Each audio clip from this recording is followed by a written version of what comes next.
achieve this achievement after a lot of struggle and innumerable sacrifices. As we have gathered here today, I take this opportunity to wish every student and our teachers a very happy Independence Day. I would like to request everyone to first pay respect to our nation and to all the soldiers who fought fearlessly to earn this freedom. Thank you. And an attention for the prayers and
தமிழகத்தின் பங்கு.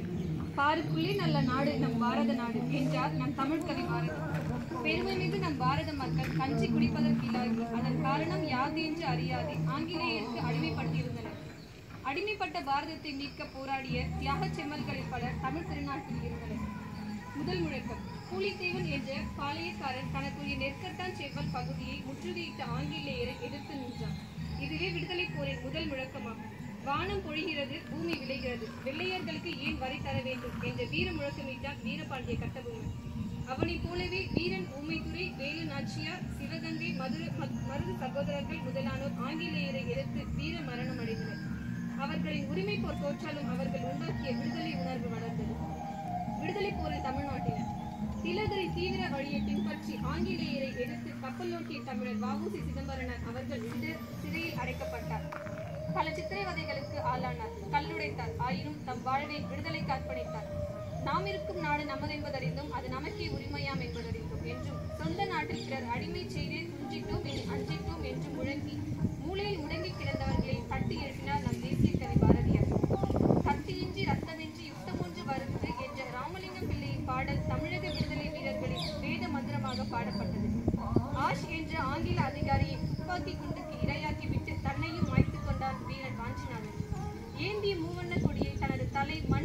வரை உயர்த்தி பிடித்து போராடி உயிர் நீத்தவர் திருப்பூர் புகழ்.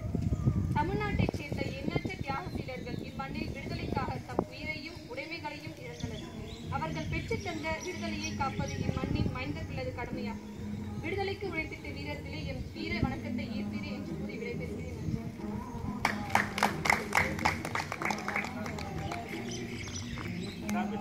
சக்தியடா தம்பி ஏழு கடல் அவள் வண்ணமடா, அங்கு தங்கும் வெளியினில் கோடி அண்டம் அந்த தாயின் கைப்பந்தன ஓடுமடா என்று சக்திக்கு அறைகோவல் விடுத்தான் பாரதிதாசன்.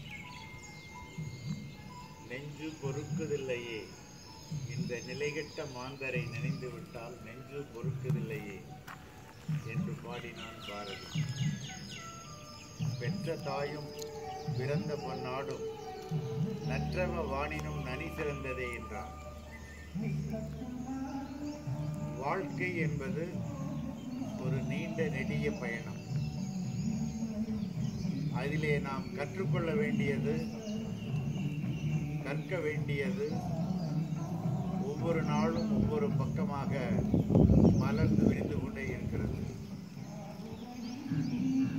வாழ்க்கையிலே, கல்லூரியிலே நாம் புத்தகங்களை, பாட புத்தகங்களை படிக்கின்றோம். வாழ்க்கை ஒவ்வொரு நாளும் அரிய பாடங்களை நமக்கு உணர்த்தி கொண்டே இருக்கிறது. அந்த பாடங்களை நாம் படித்துக் கொள்வதற்கு, அறிந்து கொள்வதற்கு, தெரிந்து கொள்வதற்கு உற்று நோக்குதல், கவனிப்பாக விழிப்பாக இருத்தல் என்ற ஒரு பண்பு நமக்கு தேவைப்படுகின்றது. வாழ்க்கையே ஒரு விழிப்புணர்வு தான். விழிப்புணர்வு இல்லாவிட்டால் வாழ்க்கை வாழ்க்கையாக இருக்காது. ஒரு நிறுவனம், ஒரு கல்லூரி, ஒரு மாணவனுடைய வாழ்க்கை, இவைகளெல்லாம் சிறப்பாக இருக்க வேண்டும் என்றால் வாழ்க்கையை நாம் உற்று நோக்க வேண்டும், படிப்பை நாம் உற்று நோக்க வேண்டும், வாழ்க்கையில் வருகின்ற பிரச்சனைகளை நாம் உற்று நோக்க வேண்டும். அப்படி உற்று நோக்கி இந்த இந்திய தேசம் 70 ஆண்டுகளை கடந்து 71வது ஆண்டு சுதந்திர வாழ்விலே அடியெடுத்து வைக்கின்றது. சுதந்திரம் அடைந்த போது எனக்கு 74 வயது குழந்தை. நான் 74 முடிஞ்சு 75 அடி எடுத்து வைக்கிறோம்.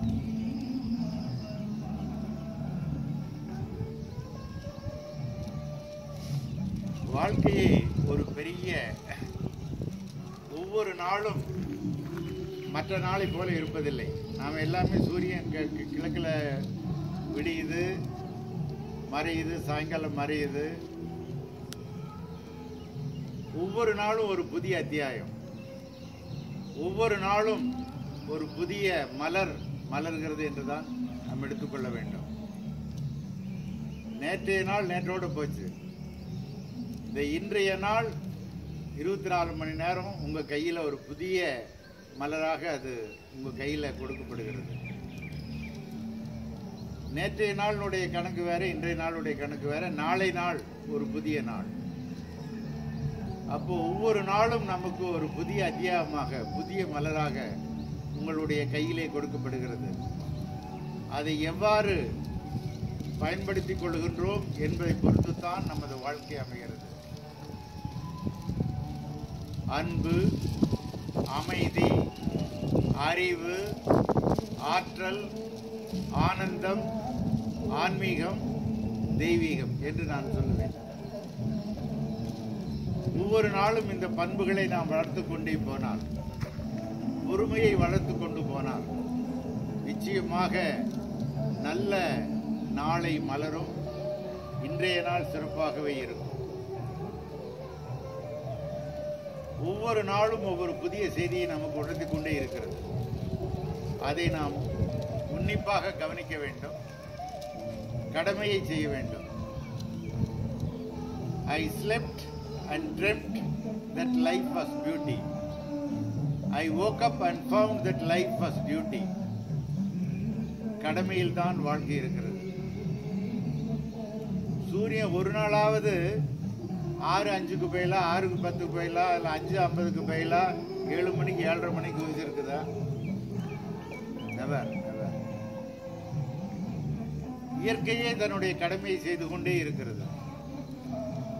இந்த பிரபஞ்சத்தில் எதுவுமே நாளை என்றே கிடையாது, நேற்று என்றே கிடையாது. ஒவ்வொரு நாளும் இந்த பிரபஞ்சம் உருவாகி கொண்டே இருக்கிறது. இப்போ காட் பார்ட்டிகள் கண்டுபிடிச்சிருக்காங்க. ஒவ்வொரு நாளும் அது உருவாகி கொண்டே இருக்கிறது. நேற்றை போல இந்த நாள் கிடையாது, இன்று நாளை போல இருக்காது. ஒவ்வொரு நாளும் நாம் வாழ வேண்டும். ஒவ்வொரு நாளும் நாம் உன்னிப்பாக செயல்பட வேண்டும்.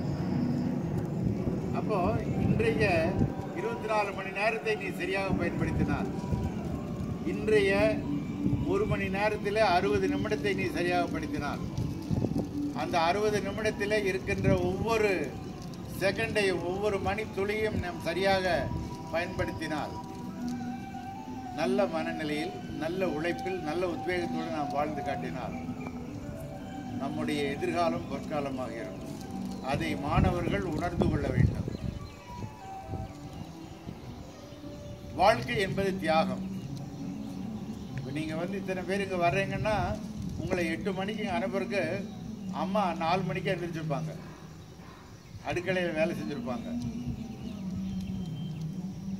அப்பா உங்களுக்கு வேண்டியதை செய்தவதற்காக வேண்டி நாள் முழுவதும் உழைத்துக் கொண்டே இருக்கின்றார். இந்த சமுதாயம் உழைத்துக் கொண்டே இருக்கிறது.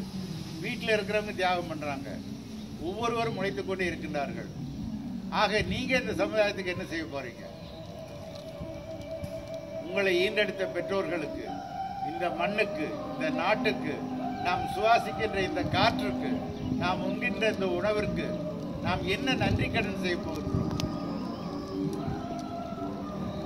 சுதந்திர நாளிலே நம்முடைய சிந்தனைகளை சுதந்திரமாக முடுக்கிவிட்டு இதையெல்லாம் நாம் சிந்தித்து பார்த்தால், வாழ்க்கை என்பது பியூட்டி அல்ல, டியூட்டி என்பது தெரிய வரும். கடமையை செய்யும், பலன்கள் உன்னை நோக்கி வரும். Your right is only to act, not to the fruits thereof என்று கண்ணன் கீதையிலே சொன்னான்லவா, அந்த கீதையை மீண்டும் இந்த சுதந்திர நாளிலே நினைவுபடுத்தி, நமக்கு சுதந்திரம் சும்மா வரல, எத்தனை பேருடைய தியாகத்தினால வந்தது. குண்டடிபட்டு, கல்லடிபட்டு, கசையடிபட்டு, சங்கிலி அடிபட்டு, அந்த காலத்தில் ஒரு நாள் உண்ணாவிரத போராட்டத்தில் கலந்து ஒரு 10 வருஷம் ஜெயிலுக்கு போனால் அதோட அந்த வாழ்க்கை முடிஞ்சது. அப்படி எத்தனை பேர் செத்தாங்க, எத்தனை பேர் வாழ்க்கையை தியாகம் செய்து பறிகொடுத்தார்கள். நீங்கள் எல்லாம் சிங்கங்களாக வாழ வேண்டும், எலிகளாக வாழக்கூடாது. எலி என்ன பண்ணோம்? கிடக்கிறது எல்லாம் பிடிச்சிட்டு போயிட்டு வங்குக்குள்ளே போய் பதிக்கும். சமுதாயத்தில் எலிகள் நிறையா இருக்கு. சமுதாயத்தில் சிங்கங்கள் இல்லை, அதனால எலிகள் அதிகமாயிடுது. நீங்களெல்லாம் சிங்கங்களாக மாற வேண்டும். ஓநாய்கள் இல்லாத நாட்டிலே எலிகள் அரசாட்சி செய்யுமா? நாடு அப்படிதான் இருக்கு. 1000 செம்மறி ஆடுகளை ஒரு சிங்கம் வழி நடத்தலாம், ஆனால் 1000 சிங்கங்களை செம்மறி ஆடுகள் வழி நடத்தக்கூடாது. நாட்டினுடைய நிலைமை இப்போ தலைகளா இருக்கு. என் அன்பு மாணவியர்களே, நீங்கள் எல்லாம் தங்கங்களாக, சிங்கங்களாக வாழ்ந்து இந்த 70 ஆண்டு காலத்தில் நாம் எழுதின சரித்திரம் சரியா இல்லை. புதிய சரித்திரம், புதிய அத்தியாயம், புதிய வரலாறை நீங்கள் சமைக்க வேண்டும். அதற்கு வாழ்த்து சொல்லி இந்த 71வது சுதந்திர நாளில் அடியெடுத்து வைக்கின்ற இந்த தினத்திலே நாம் ஒரு உறுதிமொழி எடுத்துக்கொள்வோம். முதல்ல நம்மை நாம் காப்பாற்றிக் கொள்வோம். நம் பெற்றோர்களையும் நம்மை சுற்றி இருக்கிறவர்களுக்கும் நம்முடைய கடமையை செய்வோம். நாட்டுக்கு நம்முடைய கடமை செய்வோம், வீட்டுக்கு நம்முடைய கடமை செய்வோம். புதிய அத்தியாயம் இந்த நாட்டிலே நிச்சயம் உருவாகும் என்று கூறி வாய்ப்புக்கு நன்றி கூறி விடைபெறுகின்றேன். நன்றி.